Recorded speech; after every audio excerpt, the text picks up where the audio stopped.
Pro Football Playbook, presented by the Pigskin Podcast Network. Your source for team news, draft needs, player profiles and rankings, full Senior Bowl, Combine, and NFL draft coverage. News, analysis, discussion. It's in the playbook. Now, here is your host, sports journalist Bill Alvstad, and featured analyst Keith Myers.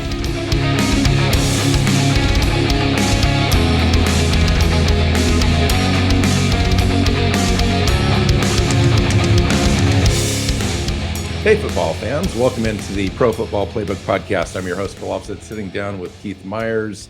We're talking NFC South today, Keith. Welcome into the show. Yeah, interesting division. We got a couple teams rebuilding, a couple teams, trying not to rebuild. But it is an interesting division with a lot of change going on. Yeah, I thought the most interesting team in this division right now is the New Orleans Saints. We'll get to them in a little bit, but I thought that move, that trade with the Eagles last week to trade the first pick that they had in this draft at 18, a third-round pick and a seventh, and a 2023 first and a 2024 second for the Eagles' 16th and 19th picks in this draft was interesting. It almost seems like that's step one of a two-step move and maneuver, but maybe not. They may have just wanted two high draft picks to kind of help rebuild and reshape their roster this year now without maybe addressing the elephant in the room, which is the quarterback position. But we'll get to that in a second. I just think that they're kind of the most fascinating team because they're right on the cusp. They've got a pretty decent, solid defense, but they're a few moves away, and I just find it fascinating because of that trade. I think it kind of puts them in a relevant conversation in this draft. Let's start, though, in the basement and with the Carolina Panthers, which is an interesting roster to me. Sam Darnold is the de facto quarterback on that team at this point. And then I just think that after that, I mean, you've got McCaffrey at running back, Chuba Hubbard, CJ Henderson, JC Horn at corner. They got Jeremy Chin at safety and a couple other pieces. Xavier Woods, they signed. Yeah, they signed Xavier too. Woods, Brian Burns at defensive end. So they've got some unique pieces, but in between all of those, there's really just not a lot and not a lot of depth on that roster. So it seems like they're again like a bottom five team in the NFL and are at least a season away and a franchise quarterback away from kind of making this thing work. Yeah, so I look at them, and pretty much as far as team needs, for me, everything's on the offensive side. You've already mentioned it. They've got to get a quarterback, and they are the team that are in position to draft a guy like Malik Willis. You're stuck with Carson Palmer. They're at quarterback. Sam Darnold, not Carson Palmer. I have no idea where that came from. Wow. That was wow.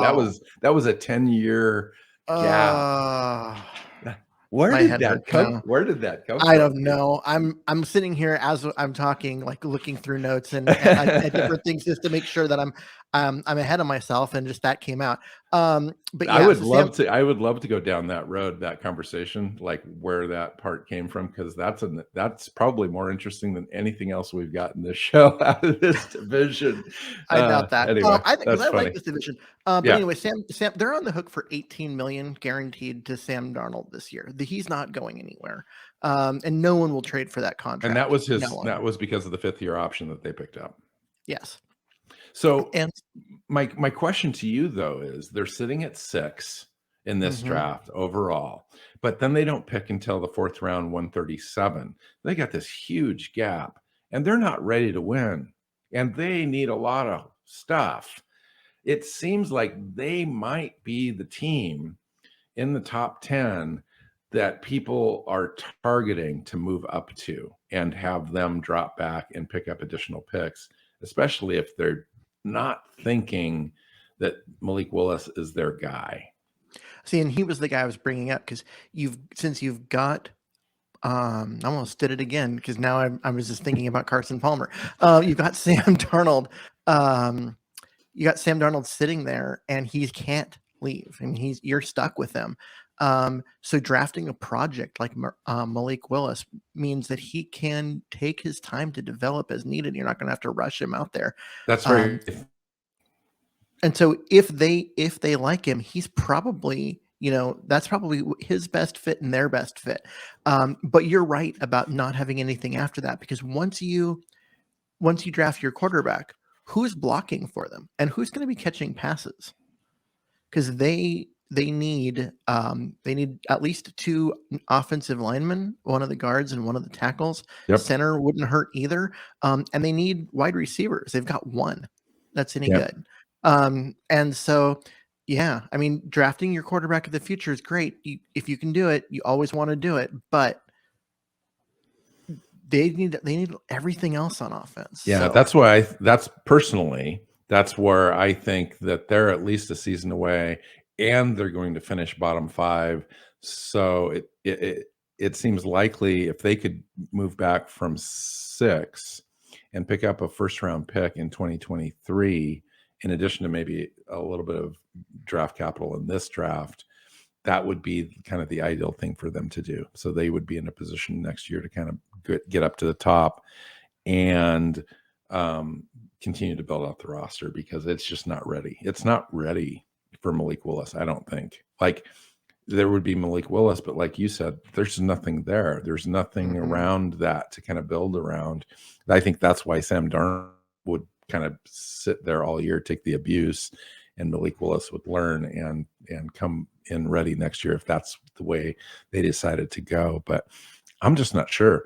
I think it's a 50-50 proposition where they stick there and they pick Malik Willis, or shock somebody and pick somebody else, and or drop back, because that's a lot of draft capital sitting there. They could really take that pick and kind of help them remake their franchise, and it needs to be remade.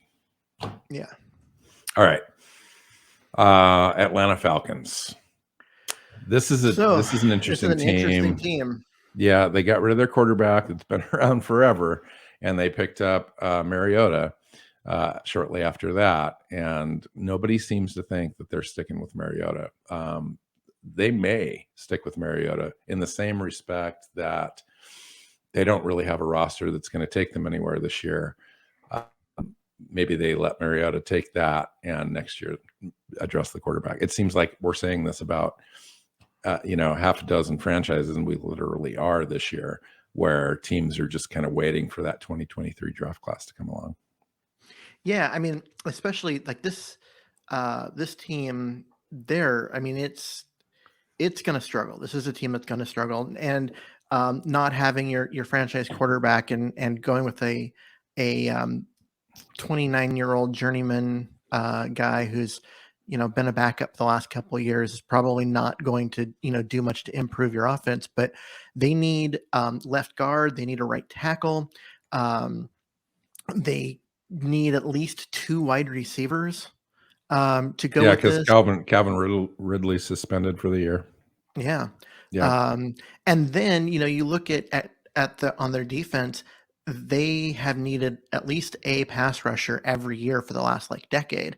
And you've got Grady Jarrett, who's in the final year of his deal. He's getting a little older, and he's really the only defensive lineman of note on that roster. So you have, Agreed. The front of your defense is a mess. The front of your offense is a mess. You don't have a quarterback and you don't have receivers. Yeah, this is not a team that's going to win a lot. No, this is a roster that's devoid of talent. But they've got a unique opportunity in this draft. They have the draft capital.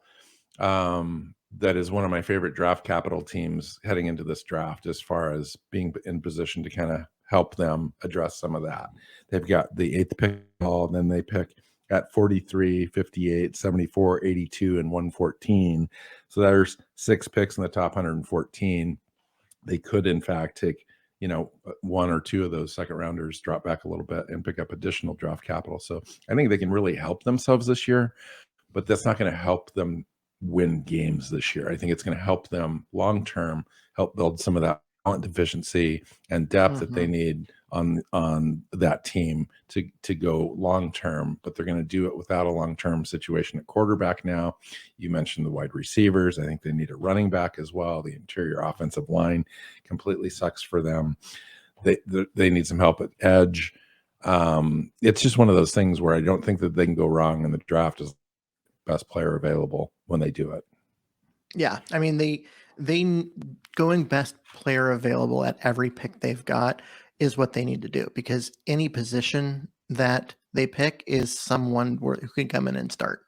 And so, yeah, they definitely need to do the best player available route and not go reaching for any position, because there's a lot of needs here. So let's talk about the two teams at the top of the division. And I mentioned earlier the New Orleans Saints as being the most fast in this division. I think it's by a long shot. Now, you could talk about Tampa, and we will in a minute, about Brady coming back. But New Orleans is interesting in that they did re-sign Jameis Winston to a 2-year contract to come back and kind of bridge them to whatever's next. And we just don't know, based on their trade with the Eagles. What did you think of the trade on the Saints side of the equation to get the 2 first-round picks this year? They already had 19, but they went and got they had 18. They got 19, but they also got 16. So they gave up a lot to get 16. And I wonder what's going on there. Do they intend to stick to those picks? I don't. Or do you see a strategy around that? What they now have is 3 first-round picks, and 3 first-round picks is typically what you do when you're. Well, they have 2 this year. They have 2 in 2022. Okay, yeah, 16 and 19. 16 and 19. They moved up and also got another one. But that's a package to move up. They have. You don't make that trade before the draft. Unless you've got something else in that seems like the consensus analysis, but there's also word out there that they're interested in players at those levels. Well, I'm sure they have to go and be ready, because here's what I'm seeing in all of this is that they've got a deal in place to move up. And what they're not going to move in their own division. Yeah. Right. So I don't think Carolina is going to be the team, but yeah, it seems like if they're moving up, they're targeting Malik Willis. I mean, who else would they target?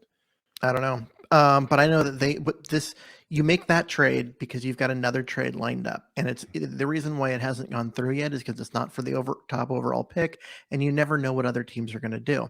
And so it's if the player is available, here's the terms, and they've already got it agreed upon. And they needed that extra first-round pick to make it happen, and that's what they went and got. And so if it's Malik Willis, and who knows who they're trading with, but to me, that's what it says, is that if he's available, or whoever their target is available when their trade partner gets on the clock, boom, the trade happens. They move up and get it. It's already done. And if that player isn't available, well, they have to be ready to do something else.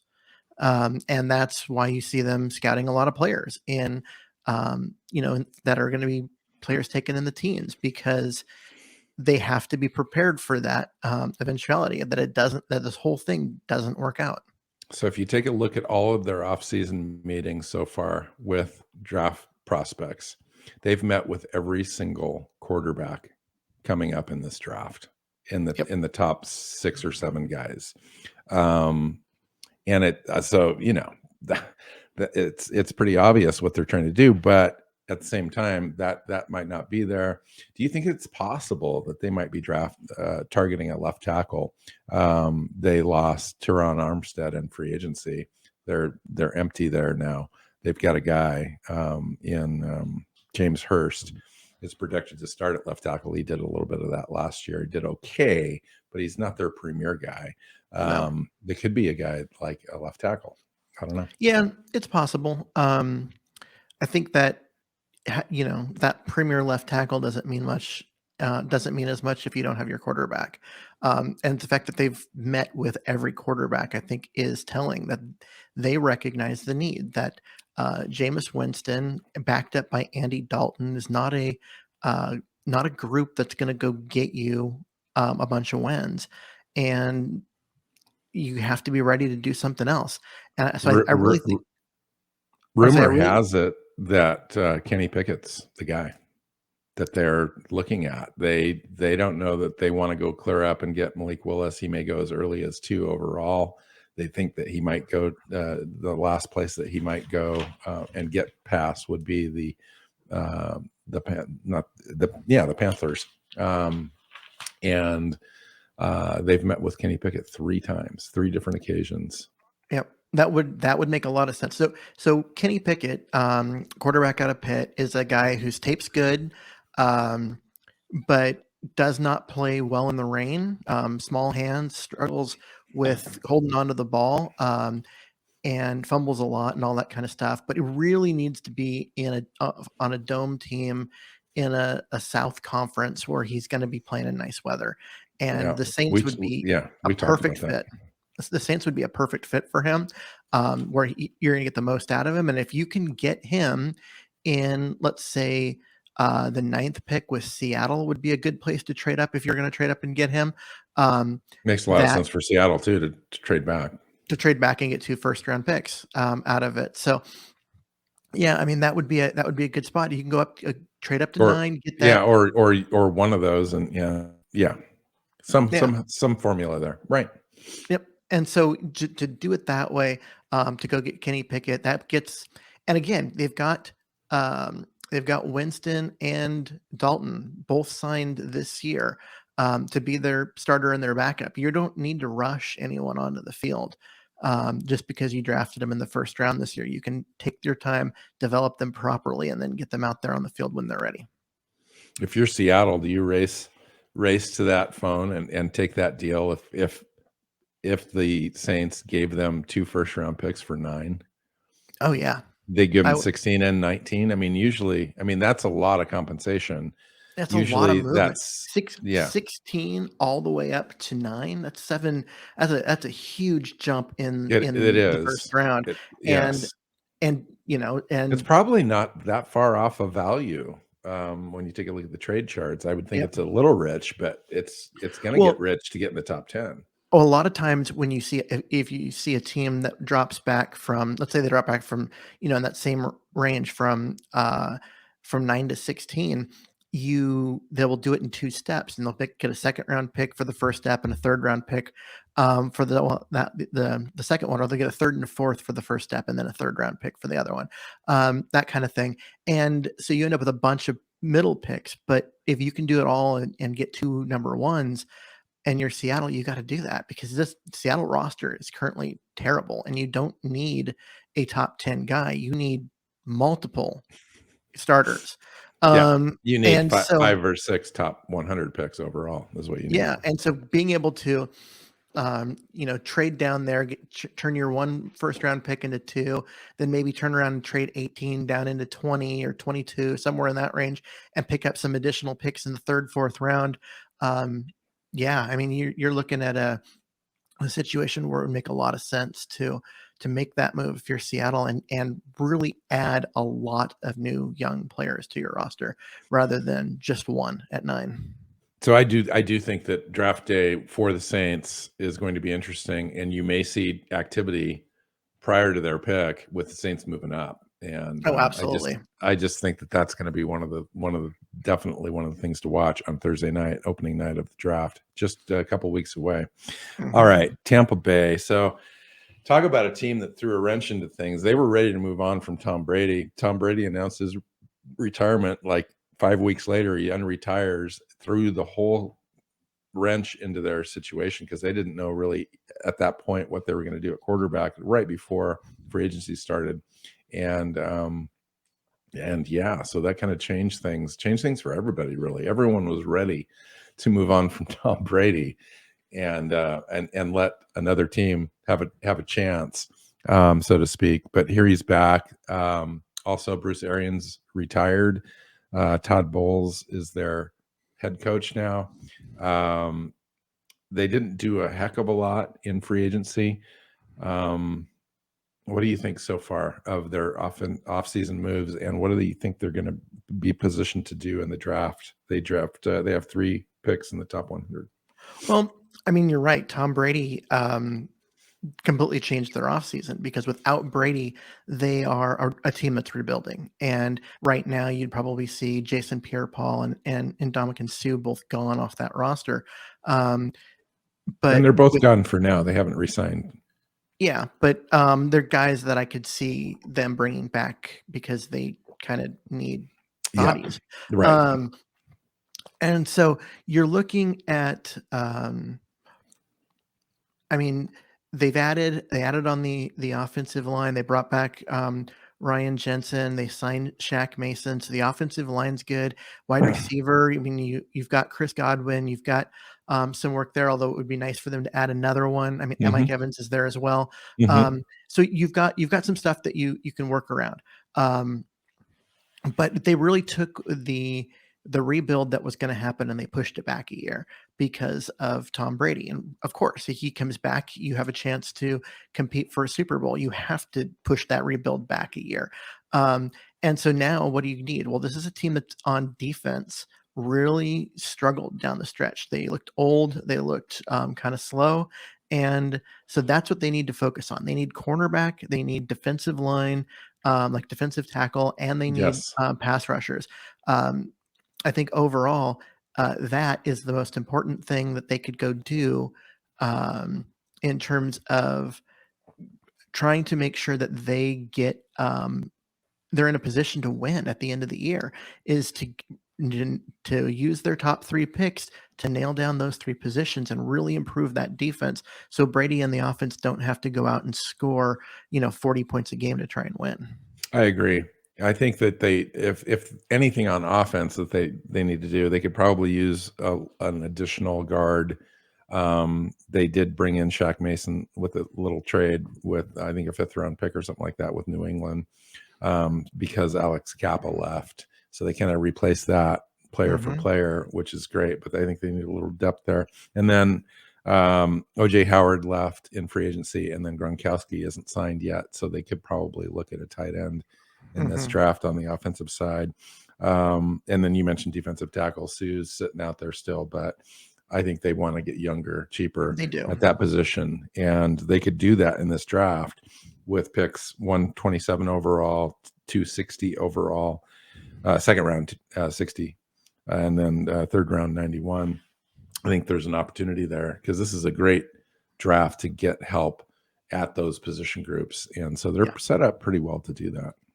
Yeah, you can go get a defensive tackle, and there are varying levels of quality for defensive tackle, but you can get one at just about any of those levels that's going to come in and be good and be a contributor for you. So I think that's one of those things you if they don't come out of the draft with a new starter at defensive tackle, I think they will have made a mistake. I agree. And, like that 260 pick, I don't know if Perry and Winfrey's going to still be there, but he'd be a good guy for them. If you're going to go earlier, I'm not sure if, that maybe they go like David Ojabo, a guy who's been falling a little bit just as an edge rusher kind of a guy on the interior defensive line with that 20 pick. I'm not sure if there's a good player that's going to be maybe DeMarvin Leal. They might like their Travis Jones if it's a space eater kind of guy. If Jordan Davis drops, then you could go that way. Wow. I don't know if he's going to drop to 127, but yeah, I don't think so either. But I'm just saying, like, if he's sitting around, you would definitely grab him. Perry and Winfrey would be a very interesting pick because he is he's just a really young Grady Jackson, and so getting a guy that can come in and do those similar things, especially with Jackson. Wrong team. But yeah, he is a young Grady Jackson, and you see what kind of stuff that does for Atlanta, and their ability to just rush the passer right up the middle, and to add that to this team where you've been dealing with, a guy like Ndamukong Suh, who more recently in his career has been more of that space eater, run stuffer. Yeah, You and got he to takes double. plays off too. Yeah. Now that I'm he's just older. saying, yeah, but I'm just saying, like, he's that guy. He's not really that pass rusher.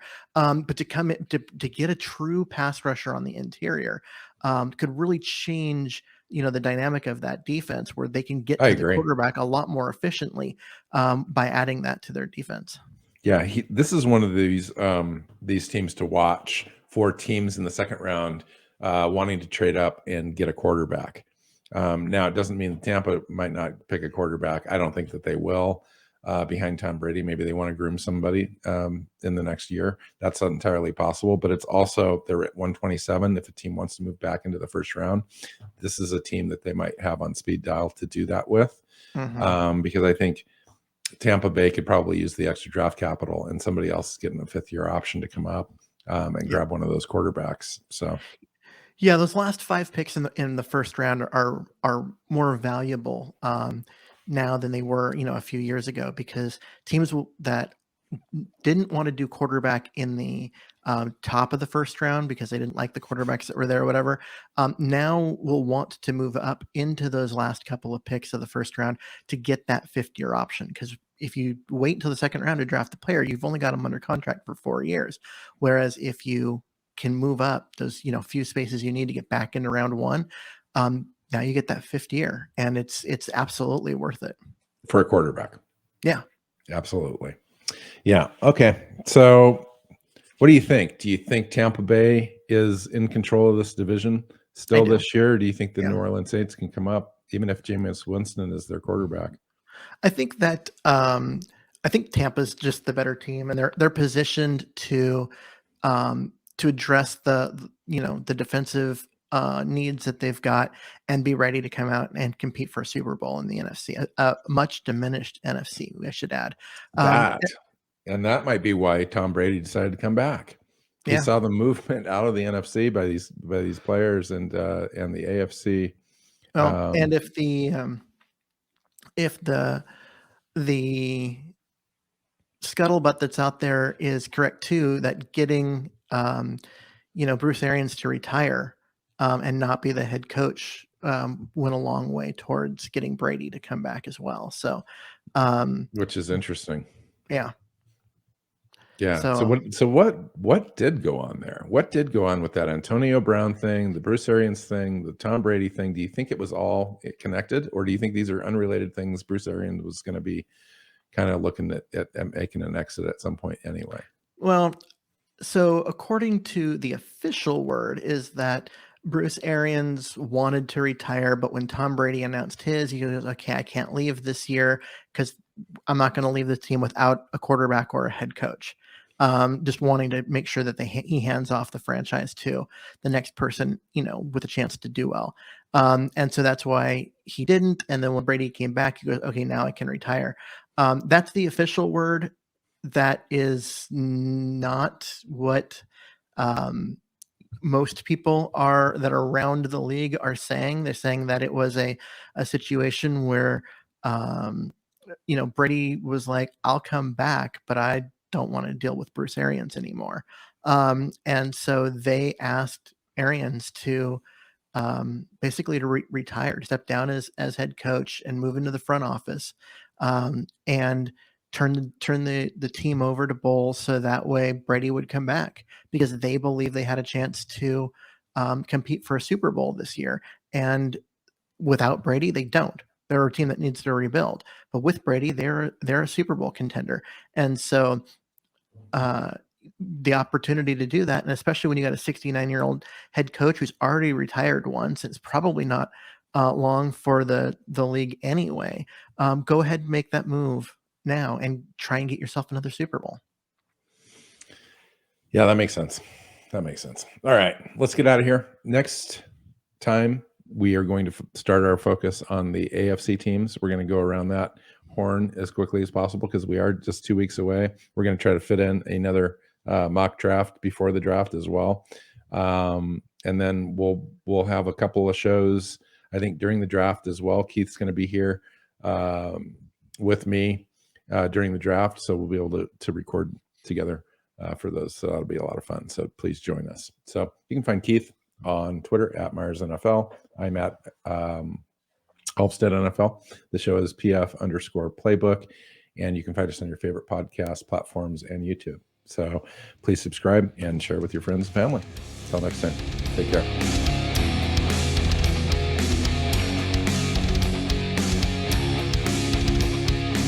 Thanks for listening to the Pro Football Playbook Podcast. Follow Keith at Myers NFL. Bill is at Alvstad NFL. The show is at PF_Playbook. Listen and subscribe on your favorite podcast app or YouTube and at our website, profootballplaybook.co.